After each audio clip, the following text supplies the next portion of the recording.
मोदी कायर है। কি হচ্ছে ভারতের নয়াদিল্লিতে? তরুণরা রাস্তায় নেমে মোদির বিরুদ্ধে আন্দোলন করছেন। প্রশ্ন ফাঁস নিয়ে তাদের আপত্তি ছিল যে যারা এতে জড়িত বা মন্ত্রীকে পদত্যাগ করতে হবে। সে আন্দোলনকে কেন্দ্র করেই তারা সংসদ ঘেরাও কর্মসূচি দিয়েছিলেন। তো সেই ঘেরাও কর্মসূচিতে পুলিশ কেন এত বেশি অ্যাগ্রেসিভ হলো? কেন পুলিশ শিক্ষার্থীদের উপর একের পর এক হামলা চালালো? নারী শিক্ষার্থীদের টেনে হিচড়ে কেন বিবস্ত্র করা হলো? এ ধরনের প্রশ্ন ভারতের সংসদে উঠেছে এবং সেখানে মোদী কোনো জবাব দেননি।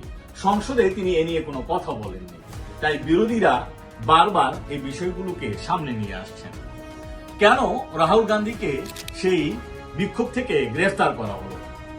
গ্রেফতার করে পুলিশ কেন কানে কানে ফিসফিস করে তাকে বলল যে তোমরা মোদীকে হটাও?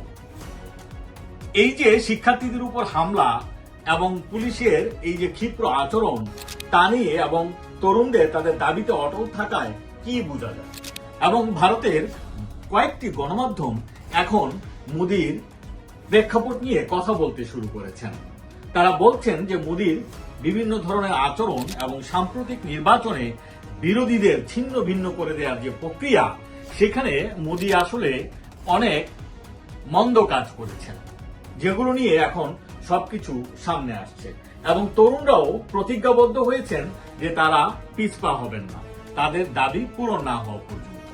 মোদী তার এক্সে একটি বার্তা দিয়েছেন। তিনি সেখানে বলেছেন যে প্রশ্ন ফাঁস নিয়ে যারা জড়িত তাদেরকে দ্রুত আইনের আওতায় এনে বিচার করার ক্ষেত্রে আইনগত প্রক্রিয়ার প্রয়োজনীয় নির্দেশনা দিয়েছেন তিনি। তবে সেটিকে মানতে রাজি নয় বিরোধীরা। রাহুল গান্ধী এ নিয়ে একটি তার এক্স বার্তার পাল্টা জবাব দিয়েছেন। তিনি বলেছেন, গেল 10 বছরে প্রায় 150 বার এই প্রশ্ন ফাঁসের ঘটনাগুলো ঘটেছে, তাহলে মোদী সরকার কেন ব্যবস্থা নেয়নি? সেই প্রশ্নগুলো তিনি সামনে এনেছেন এবং কেন প্রশ্ন ফাঁস নিয়ে আন্দোলনে পুলিশ এত বেশি ক্ষিপ্রতা দেখালো।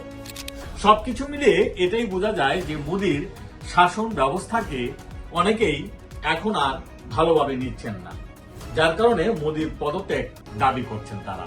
এবং তারা তাদের এই দাবি পূরণ করেই তবে ঘরে ফিরবেন, সেটি তরুণরা বলছে।